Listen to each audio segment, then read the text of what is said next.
Hello students, welcome to Geeta's biology. आणि आजपासून आपण तुमचा 12th नीटचा कोर्स चालू करणार आहे, ज्याच्यात मी तुम्हाला 12th नीटचे सगळे टॉपिक्स मराठीमध्ये एक्सप्लेन करणार आहे.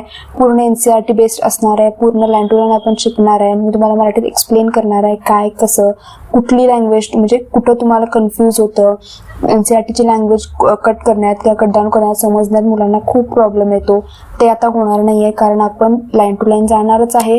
मी तुम्हाला मराठीत एक्सप्लेन करणार आहे की त्या लाईनचा अर्थ काय होता, ज्याच्यामुळे तुम्हाला जे क्वेश्चन्स आहेत ते सॉल्व्ह करण्यात प्रॉब्लेम येणार नाही. ठीक आहे. आणि आजचा आपला पहिला टॉपिक आहे. पहिल्या टॉपिकपासून आपण स्टार्ट करतोय, sexual reproduction in flowering plant. आणि आपल्या आजचे सब टॉपिक्स आहेत स्ट्रक्चर ऑफ फ्लावर आणि मेल गॅमेटोफाइट. म्हणजे आपण फ्लावरचं स्ट्रक्चर शिकणार आणि मेल गॅमेटोफाइट पण शिकणार आहे आजच्या व्हिडिओमध्ये. ठीक आहे. सगळ्यात आधी आपण काय बघणार आहे, फ्लावर. फुल. तुम्हाला माहिती आहे झाडांना जी फुलं लागतात, पण मोहर लागलाय आता आंब्याच्या झाडांना खूप मोहर भर असतो बघा.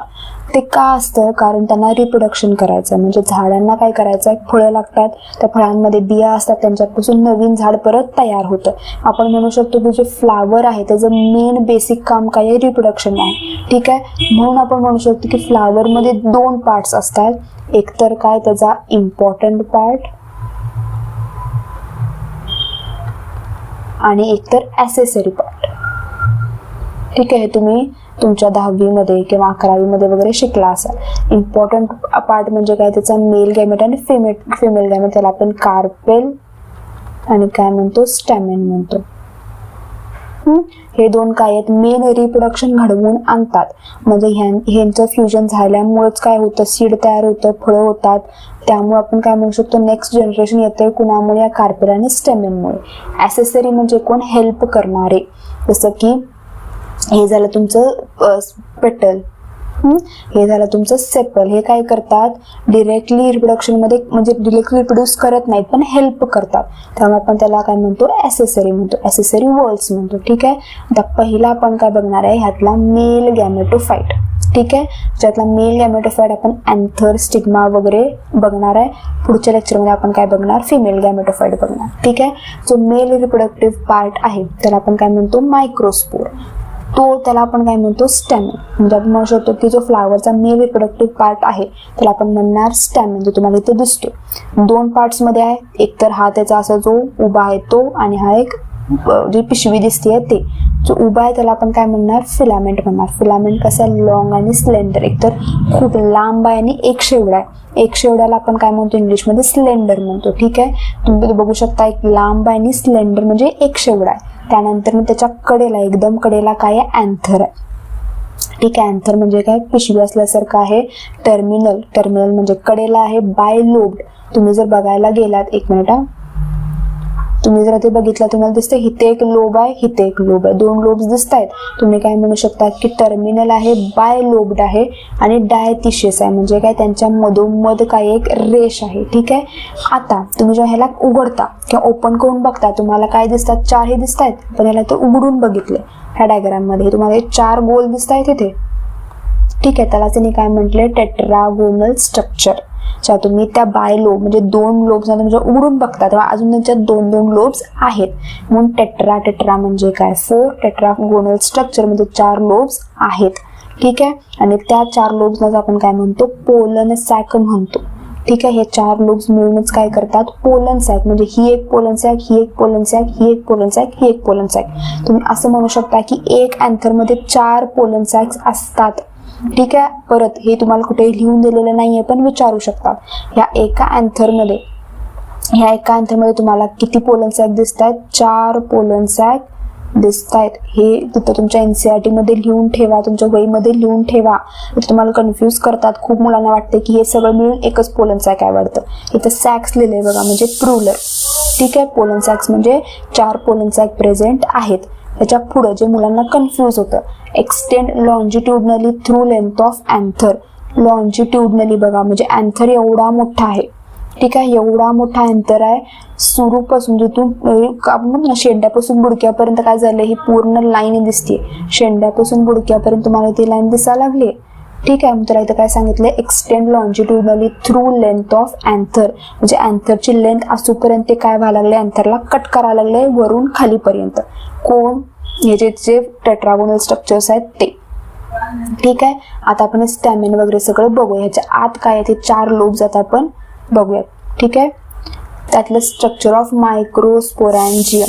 ठीक आहे. स्ट्रक्चर ऑफ मायक्रोस्पोरॅन्जियम तुम्ही बघायला जाता तुम्हाला ते 4 लेयर्स दिसतात बघा. एपिडर्मिस, एंडोथिशियम, मिडल लेअर आणि टॅपेटम. ठीक आहे. एपिडर्मिस सगळ्यात बाहेरची लेअर, सगळ्यात बाहेरची लेअर. त्याच्यानंतर मधली कुठली एंडोथिशियम, जे तुम्हाला ही इपिडर्मिस असेल तर ही मधली कुठली आहे एंडोथिशियम. त्याच्यानंतरची मधली कुठली आहे मिडल लेअर आणि खाली कुठली आहे टॅपेटम. आता हे जे 3 आहेत हे 3 काय करतात प्रोटेक्शन मध्ये काम करतात. म्हणजे आता तुम्हाला सांगितलं तसं इथं हे पोलन मदर सेल आहे, हे जाऊन पुढं काय करणार आहे मेल गॅमेट तयार करणार आहे आणि हे मेल गॅमेट काय करणार आहे पुढं त्या झाडाचं नेक्स्ट जनरेशन घेऊन येणार आहे. जो नेक्स्ट जनरेशन घेऊन येणार आहे त्याला प्रोटेक्शन पाहिजे की नको. ठीक आहे. कारण झाड कसं एका जागीच असतं, त्याला आपण म्हणू शकतो की पाऊस जोरात असतो, ऊन जोरात असतंय किंवा पक्षी येतात किंवा आपण म्हणू शकतो की हार्बीवोरस की जे असतात शेळी वगैरे ते सगळे येऊन ओरबडणारे असतात त्या झाडांना. त्याच समजा मेल गॅमेटोफाइटला जर काय झालं तर त्याचं पुढची जनरेशन येणार नाही. मग त्याला प्रोटेक्ट करायला पाहिजे. प्रोटेक्शन मध्ये कोण काम करतं एपिडर्मिस, एंडोथिशियम आणि मिडल लेअर. ठीक आहे. आता प्रोटेक्शन तर झालं, त्याला तर न्यूट्रिशन द्यायला पाहिजे की नको. आता मेल गॅमेट जो तयार होणार तो धष्टपुष्ट असायला पाहिजे की नको. त्याच्यात जर काय त्राण नसतील तो जर पुढचा येणारा झाड आहे त्याच्यात पण काय त्राण नसणार. मग त्यात ते तुम्हाला हे द्यायचं असेल न्यूट्रिशन द्यायचं असेल तर न्यूट्रिशन कोण देणार टॅपेटम देणार. सगळ्यात आतली लेअर. ठीक आहे. नरिशिंग लेअर म्हणतात त्याला. आणि त्याच्या वरचे जे 3 लेअर्स आहेत ते कसे असतात प्रोटेक्शन मध्ये हेल्प करतात. टॅपेटम मध्ये कसं आहे डेन्स सायटोप्लाझम, म्हणजे त्याचा जो सायटोप्लाझम आहे तो खूप दाट आहे आणि एकापेक्षा जास्त न्यूक्लियस आहेत. ठीक आहे. त्यामुळे तुम्हाला tapetum has only 1 nucleus, tapetum has single nucleus, tapetum single nucleus असं खूप विचारतात. ॲसेशन अँड रिझन मध्ये आन्सर येतं नो, रॉंग. कारण त्याच्यात 1 पेक्षा जास्त न्यूक्लियस प्रेझेंट असतात. ऑब्व्हियसली न्यूट्रिशन देणार आहे ते, त्याला जास्त काम करायला पाहिजे, जास्त काय करायला पाहिजे फूड तयार करायला पाहिजे. जास्त फूड तयार करायचं आहे म्हणजे न्यूक्लियस पण जास्तच पाहिजे ना, हो की नाही. त्यामुळं न्यूक्लियस जास्त असतात. आता हे मी तुम्हाला सांगितलं कशामध्ये फुलामध्ये. एक तर असतं झाडाला लागलेलं कळी आणि एक असतं फूल. आता फुलामध्ये हे सगळे लेयर्स आहेत. फुलामध्ये तुम्हाला मायक्रोस्पोर मदर सेल दिसणार, फुलामध्ये तुम्हाला टॅपेटम दिसणार. पण कळ्यांमध्ये असतं स्पोरोजिनस टिश्यू. अशा फ्लावर्समध्ये जे रिप्रोडक्शन करू शकत नाहीत अशा कळ्या रिप्रोड्यूस करू शकत नाहीत. त्यामुळे तुम्हाला कळ्यांवर खूप वेळेला माशा किंवा बर्ड्स वगैरे दिसणार नाही. तुम्हाला पक्षी माशा वगैरे दिसणार नाही. तुम्हाला ते उमललेल्या उमललेल्या फुलांमध्ये दिसतात. का? कारण त्यांच्यामध्ये असतात हे सगळे लेयर्स. त्याच्यात असतात हे काय म्हणतो आपण ते मदर सेल्स. पण ज्या कळ्या आहेत त्यांच्यामध्ये असतात फक्त sporogenous tissue. Occupies the centre of microsporangium in young plant. तुम्ही बघू शकता इथे एक स्पोरोजिनस टिश्यू आहे, इथे एक स्पोरोजिनस टिश्यू आहे, इथे एक स्पोरोजिनस टिश्यू आणि इथे एक स्पोरोजिनस टिश्यू. आणि मग ते मिडल लेअर वगैरे आहेतच. पण आता हे काय करणार पुढे जाऊन अँथर तयार करणार. अँथर म्हणते सॉरी, हे जाऊन काय करणार पुढे पोलन ग्रेन तयार करणार. ठीक आहे. स्पोरोजिनस टिश्यू जे कळ्या आहेत ना, आता कळीचं जेव्हा रूपांतर फुलामध्ये होणार तेव्हा स्पोरोजिनस टिश्यूचं कन्व्हर्जन कशात होणार त्याच्या म्हणू शकतो आपण पूर्ण पोलन ग्रेन्स मध्ये वगैरे मायक्रोस्पोर मदर सेल्स वगैरे होणार. तेच आपण ते बघणार आहे. ती प्रोसेस कुठली microsporogenesis, process of formation of microspore from pollen mother cell. ठीक आहे. किंवा स्पोरोजिनस टिश्यू कळीचं रूपांतर कशात व्हायला लागले फुलांमध्ये व्हायला लागले. मग त्याच्यात जे मायक्रोस्पोर आहेत ते काय आता फॉर्मेशन होणार मेल गॅमेटचं फॉर्मेशन होणार कशापासून पोलन ग्रेन मदर सेल पासून. मग एक जे स्पोरोजिनस टिश्यू आहे ठीक आहे, हे जे एक स्पोरोजिनस टिश्यू आहे पुढे जाऊन काय करणार 4 मायक्रोस्पोर मदर सेल तयार करणार. ठीक आहे. हे लाईन विसरायचं नाही. और पोलन ग्रेन मदर सेल हे 1 स्पोरोजिनस टिश्यू 4 पोलन ग्रेन्स तयार करत नाही. 1 sporogenous tissue 1 microspore mother cell तयार करते, मदर सेल तयार करते. इथं विसरायचं नाही. इथं मुलं खूप कन्फ्यूज होतात. स्पोरोजिनस टिश्यू पासून 4 मायक्रोस्पोर मदर सेल्स तयार होतात. 4 मायक्रोस्पोर किंवा 4 पोलन ग्रेन्स तयार होत नाहीत. ते पुढे जाऊन हे मायक्रोस्पोर मदर सेल्स काय करतात पोलन ग्रेन किंवा मायक्रोस्पोर तयार करतात. ठीक आहे. आता हे जे 4 फॉर्म झालेत, जसं एक स्पोरोजिनस टिश्यू आहे हा, याच्यापासून काय झालंय 4 त्याचे 4 मदर सेल्स तयार झालेत. जेव्हा फॉर्म होतात म्हणजे फॉर्म होतानाचा जो काळ आहे ते काय होतात, एकमेकाला असे चिटकलेले असतात. ठीक आहे, एकमेकाला चिटकलेले असतात. पण जेव्हा ते आता मॅच्युअर होणार, मॅच्युअर होताना काय होतंय, इथलं त्यांचं जे काही डिंक आहे ज्याने जोडून ठेवले दोघांना ते विरघळून जातं. तुम्हाला काय सांगितलं, एक स्पोरोजिनस टिश्यू पासून काय झालंय, 4 मायक्रोस्पोर मदर सेल्स तयार झालेत. पण हे 4 मायक्रोस्पोर मदर सेल्स आहेत ते एकमेकांना चिटकून बसलेत. ते एकमेकांना चिटकून बसलेत आपल्याला माहिती आहे. त्यांचं काय व्हायला पाहिजे, डिव्हिजन मध्ये ते एकमेकांपासून वेगळे व्हायला पाहिजेत. मग जेव्हा ते मॅच्युअर होतात ते काय होतात, डिहायड्रेट होतात. डिहायड्रेट म्हणजे ज्यातलं जे पाणी आहे, ज्याने काय केलं होतं, ते पाण्यानं 2 सेल्सला धरून ठेवलं होतं, ते डिहायड्रेट होणार, ते पाणी निघून जाणार. तर मायक्रोस्पोर मदर सेल काय होणार, डिसोशिएट फ्रॉम इच अदर, आणि ते काय होतात, सेपरेट 4 सेल्स तयार करणार. ठीक आहे, तुम्हाला ही लाईन विसरायची नाही, या लाईन मध्ये कन्फ्यूज व्हायचं नाही. जेव्हा एक सेल पासून 4 एक स्पोरोजिनस टिश्यू पासून 4 काय म्हणतात मध्ये मदर सेल्स तयार होतात, ते एकमेकांना चिटकलेले असतात, एकमेकांना धरून ठेवलेले असतात. पण जेव्हा ते मॅच्युअर होतात, आता ते काय करणार आहेत, लांब म्हणजे ते अँथोडिसेंट होणार आहे, त्यातून बाहेर पडून ते जाणार आहेत फिमेल गॅमेटोफाइटवर. तेव्हा ते काय होतात, वेगवेगळे होतात. कसे वेगवेगळे होतात, त्यांच्यात डिहायड्रेशन होते, म्हणजे पाणी काय होते, निघून जाते. आता आपण बघणार आहे पोलन ग्रेन. ठीक आहे, आता मी ते पोलन ग्रेन बघितला, त्याचं आता आपण कसं स्ट्रक्चर आहे वगैरे बघणार आहे. पोलन ग्रेन कसा आहे, स्पेरिकल आहे, गोलाकार आहे, त्याचं डायामीटर 20 to 25 मीटर, त्याचं मीटरमध्ये येतं, म्यू मीटर पाहिजे, म्यू मीटर त्याचं डायामीटर आहे. हे विसरायचं नाही, हे एक्झाममध्ये विचारतातच. आता जो पोलन ग्रेन आहे त्याचे 2 लेयर्स आहेत, म्हणजे एक पोलन म्हणजे तुम्हाला दिसतो त्याच्यात 2 लेयर्स आहेत. बाहेरचा जो आहे तो एक्झाइन आहे, आतला जो आहे तो इंटाइन आहे. ठीक आहे, पोलन ग्रेन मेल गॅमेट आहे, स्पेरिकल आहे, 20 ते 25 मिलीमीटर डायमीटर आहे, त्याचे 2 लेयर्स आहेत, आउटर एक्झाइन आहे, इनर इंटाइन आहे. जो एक्झाइन आहे तो कशापासून बनलाय, स्पोरोपोलिनिन पासून बनलाय. ठीक आहे, जो एक्झाइन बनलाय ते कुठल्या प्रोटीन पासून बनलाय, स्पोरोपोलिनिन पासून बनलाय. आणि हा स्पोरोपोलिनिन कसा असतोय, रेजिस्टंट असतोय कशाला, ऑर्गॅनिक मटेरियलला. म्हणजे ऑर्गॅनिक मटेरियल किती जरी काय जरी असलं तरी ते स्पोरोपोलिनिनला अफेक्ट करू शकत नाही. म्हणजे आपण काय म्हणू शकतो, कितीही अल्कली, कितीही ऍसिड, म्हणजे कितीही स्ट्रॉंग ऍसिड, कितीही स्ट्रॉंग आपण म्हणू शकतो अल्कली, या स्पोरोपोलिनला अफेक्ट करू शकणार नाही. इथं ऑर्गॅनिक मटेरियल दिलंय, ऑल काइंड ऑफ मटेरियल लिहायचं नाही. ठीक आहे, तुम्हाला जर तुमच्या त्या ऑप्शन्समध्ये all kind of material, sporopollenin is most resistant to all kind of material, answer चुकतंय. ते फक्त आणि फक्त ऑर्गॅनिक मटेरियलच पाहिजे, इनऑर्गॅनिक मटेरियल त्याला अफेक्ट करू शकतंय. फक्त आणि फक्त ऑर्गॅनिक मटेरियल त्याला अफेक्ट करू शकत नाही. त्यामुळे तुमच्या त्या MCQ मध्ये तुम्हाला बघायला पाहिजे की तिथं ऑर्गॅनिक मटेरियल लिहिलंय, ऑल काइंड ऑफ मटेरियल लिहिलंय, ऑर्गॅनिक अँड इनऑर्गॅनिक लिहिलंय, एक्सक्लुझिव्हली ऑर्गॅनिक लिहिलंय, त्यातलं एक्सक्लुझिव्हली ऑर्गॅनिकच त्याचं बरोबर आहे, कारण इनऑर्गॅनिकला ते अफेक्ट करू शकतं. ठीक आहे, परत आतापर्यंत एकही एन्झाईम मिळालेलं नाहीये जे काय करू शकतं, स्पोरोपोलिनला डिग्रेड करू शकतं. म्हणजे असं कुठलंच एन्झाईम नाहीये जे स्पोरोपोलिनला डिग्रेड करू शकतं, त्याला तोडू शकतं. ठीक आहे, त्यामुळं ह्या स्पोरोपोलिनमुळेच पोलन ग्रेन काय करतं, प्रिझर्व्ड राहतं फॉसिल फ्यूल म्हणून.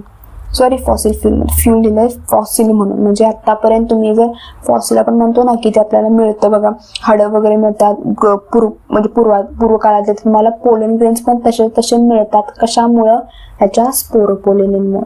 ठीक आहे, pollen grains are preserved as fossil. आता आणि एक पॉइंट जो तुम्हाला कन्फ्यूज करू शकतो, आता इथं बघू शकता तुम्ही, इथं बघा हे पोलन ग्रेन वेगळ्या प्रकारचे आहेत, इथले पोलन ग्रेन वेगळ्या प्रकारचे आहेत, हा पोलन ग्रेन वेगळ्या प्रकारचा आहे. मग ही जी डायव्हर्सिटी आहे, ही जी विविधता आहे, ही आहे त्याच्या एक्झाइनमुळं. Gives diversity to the pollen grain. जसं मी तुम्हाला म्हटलं, प्रत्येक स्पीशीजचा पोलन ग्रेन हा वेगवेगळा असतो, वेगवेगळ्या कलरचा असतो. तर त्याच्या मागचं रिझन काय आहे, त्याचं एक्झाइन, कारण त्यांचं इंटाइन हे सेमच आहे. ठीक आहे, त्याच्या आतलं जे मटेरियल आहे, प्रत्येक तुम्ही कुठलीही स्पीशीज घ्या, कुठलीही झाडाची स्पीशीज घ्या, त्यातलं जे हे असतं पोलन ग्रेनचा जो इंटाइन असतो तो सेम असतो, तो होमोजिनस असतो सगळ्या झाडांमध्ये. पण त्याचा जो एक्झाइन असतो तो काय असतो, वेगवेगळा असतो. त्यामुळं ती पोलन ग्रेनला जी डायव्हर्सिटी मिळतीये, जी विविधता मिळते, ती त्याच्या एक्झाइनमुळे मिळतीये. ठीक आहे, तुम्हाला अशी एक लाईन येऊ शकते, exine gives diversity to the pollen grain. Pollen grain diversity is exclusively due to its enzyme. तर हे दोन्ही सुद्धा बरोबर आहेत. इंटाईनच्या डायव्हर्सिटीमध्ये काहीही काम नाही. इंटाईन कसं असते, थिन असते आणि कंटिन्यूज असते. हे तुम्ही बघू शकता, हे कशा आहेत, ओबडधाबड आहेत, त्यामुळे कंटिन्यूज नाही. पण इंटाईन कंटिन्यूज असते. कशापासून म्हणलंय, सेल्युलोज आणि पेक्टिन. हे पण येऊ शकतं. तुम्हाला मी काय काय सांगितलं, एक तर ऑर्गॅनिक मटेरियल लक्षात ठेवायचं, दुसरं gives diversity to the pollen grain. हे दोन वाक्य लक्षात ठेवायची. परत नो एन्झाईम कॅन डिग्रेडेड, म्हणजे स्पोरोपोलिनला आतापर्यंत एकही एन्झाईम डिग्रेड करू शकत नाही. एन्झाईम परत शेवटी कशात आलं, ऑर्गॅनिक मटेरियलमध्ये चाललं. ऑर्गॅनिक आहेत सगळेच एन्झाईम्स, तुम्ही ऑर्गॅनिक केमिस्ट्रीमध्ये वगैरे बघितलं असाल. त्यामुळं ऑर्गॅनिक मटेरियल कुठलंच त्याला स्पोरोपोलिनला धक्का लागू शकत नाही. त्याच्या पुढचा पाठ आपण बघणार आहे तो म्हणजे काय, आता मॅच्युरिटी. पोलन ग्रेन तयार झालं जेव्हा ते मॅच्युरिट होतं, म्हणजे ते बाहेर पडणार आहे कशापासून, त्यांच्या जे पूर्ण सांगितलं होतं ना मी, त्याचं हे असतं बघा. आता ह्या पूर्ण त्याच्या जो पिशवी आहे त्या पिशवीमधून जेव्हा ते बाहेर पडणार आहे तेव्हा ते काय होणार, मॅच्युअर होणार. तेव्हा त्याच्याकडे दोन सेल्स असतात, एक व्हेजिटेटिव्ह सेल असतं आणि एक जनरेटिव्ह सेल असतं. ठीक आहे. जो व्हेजिटेटिव्ह सेल आहे तो कसा आहे, बिगर आहे, अबंडंट आहे इन फूड मटेरियल. म्हणजे काय, सेल कसा आहे, मोठा आहे, अबंडंट भरपूर फूड मटेरियल आहे, रिझर्व मटेरियल जास्त आहे, इरेग्युलर शेप न्यूक्लियस आहे. त्यातला जो न्यूक्लियस आहे तो कसा इरेग्युलर शेप आहे, ओबडधाबड आहे. व्हेजिटेटिव्ह सेलला तुम्ही काय काय लक्षात ठेवणार, सेल खूप मोठा आहे, त्याच्यात फूड मटेरियल भरपूर आहे आणि काय आहे ते रिझर्व, म्हणजे स्टोर रूम आहे असं समजा. आपल्या किचन मधलं स्टोर रूम आहे असं समजा. कसं आहे, मोठा आहे, अबंडंट फूड मटेरियल आहे. आता जनरेटिव्ह सेल्स कसे आहेत, स्मॉल आहेत, floats in cytoplasm of vegetative cell. इथं खूप कन्फ्यूज होतात. तुम्हाला काय घालतात, floats in cytoplasm of pollen tick करून येतात मुलं. नाही, पोलन ग्रेन नाही, पोलन व्हेजिटेटिव्ह सेलमध्ये असतं. फॉर एक्झाम्पल हे व्हेजिटेटिव्ह सेल आहे, याच्या आत असतं जनरेटिव्ह सेल. ठीक आहे. मग ह्या व्हेजिटेटिव्ह सेलच्या सायटोप्लाझममध्ये हे फ्लोट करायला, तरंगा लागले, एका ठिकाणी नसतं. जनरेटिव्ह सेल हे काय म्हणतो आपण, स्टडी नाही, एका ठिकाणी नाही, फिरत असतं ते पूर्ण त्याच्या व्हेजिटेटिव्ह सेल्समधून. ठीक आहे. कसं आहे, स्पिंडल शेप आहे, हे रेग्युलर शेप आहे, स्पिंडल शेप आहे. आणि सायटोप्लाझम कसा आहे, डेन्स आहे आणि न्यूक्लियस प्रेझेंट आहे. सायटोप्लाझम कसा आहे, डेन्स आहे. ठीक आहे. अँजिओस्पर्म्स, आता ह्या स्टेजला काय होतं, ते फिमेल गॅमेटोफाइटवर जाऊन पडतं. कुठं, 60% अँजिओस्पर्म मध्ये. म्हणजे जितके काय अँजिओस्पर्म आपल्याला माहिती आहे त्यातले जे 60% आहेत ते काय करतात, त्यांचा पोलन ग्रेन शेड करतात ह्याच स्टेजमध्ये, म्हणजे जेव्हा त्यांच्यात व्हेजिटेटिव्ह सेल आणि जनरेटिव्ह सेल आहे. आणि बाकीचे जे सेल्स आहेत ते काय करतात, जनरेटिव्ह सेल्स परत डिवाइड होतात दोन ह्याच्यात. त्याला आपण काय म्हणतो बा, मायटॉसिस. म्हणजे बाकीचे जे काही 40% आहेत ते काय होतात, 3 ह्याच्यात डिवाइड होतात. एक तर हा व्हेजिटेटिव्ह सेल आणि हे 2 सेल्स. जे 60% आहेत ते काय होतात, ह्या 2 ह्याच्यातच डिवाइड होतात. ठीक आहे. इथे डायग्राम तुम्ही बघू शकता बघा. हे काय आहे, त्याचं व्हेजिटेटिव्ह सेल्स आहे तुम्हाला दिसतंय. आणि त्यानंतर हे कसे झालं, व्हेजिटेटिव्ह सेल झाले आणि जनरेटिव्ह सेल झालं. व्हेजिटेटिव्ह सेलच्या सायटोप्लाझम मध्ये जनरेटिव्ह सेल काय व्हायला लागले, फ्लोट व्हायला लागले. ठीक आहे. त्याच्यानंतर आता इन्फेक्शन्स आणि ॲलर्जीज. पोलन ग्रेनमुळे काय होतं, खूप इन्फेक्शन्स, खूप ॲलर्जीज होतात. माणसांना तुम्हाला माहिती असेल ॲलर्जी वगैरे असते बघा एकेकांना. एकतर काय होतं, ब्रॉन्कियल ॲलर्जीज होतात, ब्रॉन्कियल ॲफिलेशन्स होतात. त्याच्यामुळे काय होतं, अस्थमा आणि ब्रॉन्कायटिस होऊ शकतं. ठीक आहे. अस्थमा म्हणजे काय, तुम्हाला दमा, श्वास घेताना वगैरे प्रॉब्लेम येतो, त्याला आपण काय म्हणतो, अस्थमा ब्रॉन्कायटिस म्हणू शकतो. म्हणजे जास्त करून कुणामध्ये असतं, जे कॅरोट ग्रास वगैरे असतं तुम्ही बघितलं असाल. आपण म्हणतो ना की तण जे आलंय बघा भारतात, कुठून, इंडियामध्ये कंटॅमिनेशन, आपण जे वीट गहू घेतलं होतं बाहेरच्या देशांमध्ये, त्यांच्यातून जे तण आलंय त्याला आपण कॅरोट ग्रास म्हणतात किंवा पॅरेथिशियम म्हणतात. आणि त्यांच्यामधले जे पोलन ग्रेन्स असतात त्याचा जास्त त्रास होतो भारतीयांना. त्यामुळे ही दोन नावं लक्षात ठेवायची, कॅरोट ग्रास आणि पॅराथिशियम. ह्यांचे जे पोलन ग्रेन्स आहेत त्याच्यापासून काय होतं, आपल्याला अस्थमा आणि ब्रॉन्कायटिसचा त्रास होऊ शकतो. पोलन ग्रेन कशा आहेत, रिच इन न्यूट्रिएंट आहेत, फूड सप्लिमेंट म्हणून यूज करतात. खूपसे ॲथलेटिक्स आहेत ते फूड सप्लिमेंट म्हणून यूज करतात. आणि जे ॲथलेटिक्स ना, म्हणजे जे धावणारे असतात किंवा जे सायकलिंग असतात, जे तुम्हाला स्ट्रेंथची गरज आहे, त्या ॲथलीट्स काय करतात, पोलन ग्रेन यूज करतात. आणि जे रेस हॉर्स असतात, म्हणजे हॉर्स रेसिंगला जे घोड्यांचा वापर केला जातो त्यांना सुद्धा हे पोलन ग्रेन दिलं जातं. ठीक आहे. त्याच्यानंतर आता पोलनची वायबिलिटी, आपला लास्ट पॉइंट. ठीक आहे. पोलनची म्हणजे किती वेळ राहू शकतं, त्या फिमेल गॅमेटोफाईटवर हा पोलन ग्रेन किती वेळ राहू शकतो, कारण ती फिमेल गॅमेटोफाईट मॅच्युअर पाहिजे ना. एक म्हणतो ना आपण झायगोट व्हायला, सीड व्हायला, मेल गॅमेटोफाईट फिमेल गॅमेटोफाईट दोघं पण काय पाहिजेत, मॅच्युअर पाहिजेत. दोघांमधला एक जरी मॅच्युअर नसला तर फर्टिलायझेशन होणार नाही. मी परत सांगायला लागलो तुम्हाला, फर्टिलायझेशन होण्यासाठी मेल गॅमेटोफाईट फिमेल गॅमेटोफाईट दोघं पण एकाच वेळेला मॅच्युअर व्हायला लागतात. दोघांमध्ये सुद्धा तितकी मॅच्युरिटी पाहिजे. पण एकामध्ये जर नसेल, दुसरा वेळ किती जिवंत राहू शकतो त्याला आपण म्हणतो पोलन व्हायबिलिटी. आता इथं पोलन ग्रेन काय आलाय, फिमेल गॅमेटोफाईट वरून पडलाय, ठीक आहे. पण हे फिमेल गॅमेटोफाईट आत घेतच नाहीये ना त्याला, कारण ही मॅच्युअर नाहीये अजून. म्हणजे फिमेल गॅमेटोफाईट किती वेळ राहू शकतो त्याला आपण काय म्हणतो, पोलन व्हायबिलिटी. ह्याच्यावर तुम्हाला क्वेश्चन्स येतात बाळांनो, त्यामुळे लक्षात ठेवायचं. राईस आणि व्हीट हे पोलन ग्रेन फक्त 30 मिनिटच राहू शकतात. म्हणजे त्यांच्या फिमेल गॅमेटोफाईट पडल्यावर 30 मिनिटात जर ती फिमेल गॅमेटोफाईट मॅच्युअर झाली तर बरं, नाहीतर हे मरून जातात किंवा हे पडून जातात. परत त्याच्यानंतर रोसेज, लेग्युमिनसा आणि सोलॅनिशी हे व्हायबिलिटी फॉर मंथ्स, म्हणजे भरपूर मंथ्स पर्यंत. डाळी वगैरे असतात, डाळी, तेलाच्या बिया, ते काय म्हणतात महिने राहू शकतात. महिने ते फिमेल गॅमेटोफाईटवर राहू शकतात. किंवा फिमेल गॅमेटोफाईट मॅच्युअर होईल तेव्हा ते काय होणार, आत जाऊ शकते, ठीक आहे. पोलन ग्रेन्स आपण वर्षानुवर्ष स्टोअर करून ठेवू शकतो. जसं सीड बँक असतं तसं पोलन बँक पण असतं. ब्लड बँक म्हणतो ना, प्लाझ्मा बँक, तसं सीड बँक, तसंच काय असतं पोलन बँक पण असं, जिथं स्टोअर केलं जातं. पण ते कशात स्टोअर केलं जातं, लिक्विड नायट्रोजन मध्ये. आणि टेम्परेचर किती लागतं, -196 डिग्री सेल्सिअस लागतं, ठीक आहे. त्यामुळे आता आपण इथं थांबूयात. मी तुम्हाला मेल गॅमेटोफाईट पूर्ण एक्सप्लेन केलेला आहे.